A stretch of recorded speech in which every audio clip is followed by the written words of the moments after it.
સુરત મહાનગરપાલિકા દ્વારા સુરત શહેરમાં હિન્દુ મંદિરોને તોડી પાડવા માટે નોટિસો અપાઈ હોય, જેના વિરોધમાં સુરતમાં વિશ્વ હિન્દુ પરિષદ દ્વારા આવેદનપત્ર આપી રજૂઆત કરાઈ હતી। વિશ્વ હિન્દુ પરિષદ દ્વારા અપાયેલા આવેદનપત્રમાં જણાવાયું હતું કે સુરત મહાનગરપાલિકા દ્વારા સુરત શહેરમાં આવેલ અનેક હિન્દુ મંદિરોને તોડી પાડવામાં આવે છે અને અસંખ્ય હિન્દુ મંદિરોને તોડી પાડવા માટે નોટિસો અપાઈ છે।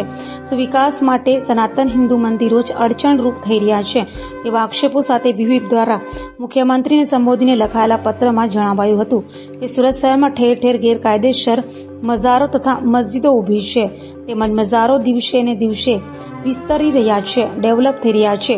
શું આંધળા અને ગાંડા થઈ રહેલા વિકાસને દેખાતું નથી? સુરત શહેરમાં ચાલી રહેલા ઓવરબ્રિજો તથા મેટ્રોના કામમાં આ તક લખી શાસનને હિન્દુ મંદિરો જ અડચણરૂપ કેમ થઈ રહ્યા છે? મઝારો મસ્જિદો કેમ નહીં? શા માટે સહિષ્ણુ હિન્દુ સમાજને આવો અન્યાય કરવામાં આવી રહ્યો છે તેવા આક્ષેપો કરાયા હતા।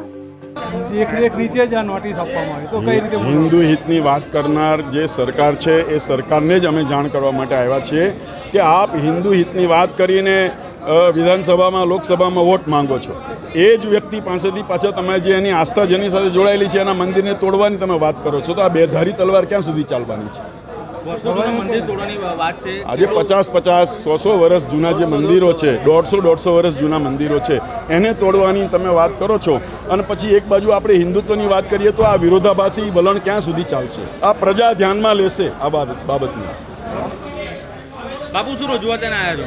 આજે રજૂઆત એ પ્રકારની છે કે મઠ મંદિરોને તોડવા માટે જે મ્યુનિસિપલ કમિશનર તરફથી જે નોટિસ આપવામાં આવી છે એ નોટિસના વિરોધમાં કલેક્ટરશ્રીને આવેદનપત્ર આપવા માટે બજરંગ દળ, વિશ્વ હિન્દુ પરિષદ અને સાધુ સંતો બધા ઉપસ્થિત થયા છે।